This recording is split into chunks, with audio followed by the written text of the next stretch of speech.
look at this weather. It is so bad out here. It wasn't like this yesterday. Now it is today. What's up, you guys? D22 with you today from the vlogging channel. Hope you're doing fantastic. I'm sorry I don't have the camera facing towards me right now. I just want you to see what's going on out here. Whoa! Whoa, whoa, whoa, whoa, whoa, whoa. Almost slipped there. That's crazy. Anyways, as you can see, it's really bad out right now. Really slippery, really sleek.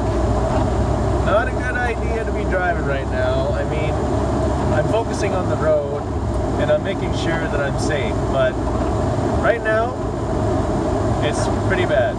Really, really bad. One of the things not to do, what you've just seen, is apply your brakes really fast. Don't do that, because you don't have enough traction and you don't have enough time to anticipate, and that's what happens. So yeah, just be careful. Yeah, just be very cautious on the road and have good tires and do regular maintenance. I pretty much have to get my oil change done in the next few days.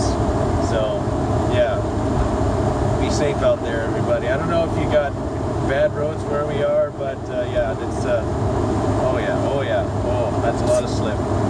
Yeah, that's pretty slippery right now. I'm gonna be very careful and very slow when it comes to driving these roads. You gotta be very careful and very slow, because as you see, I slid a bit. So be careful out there.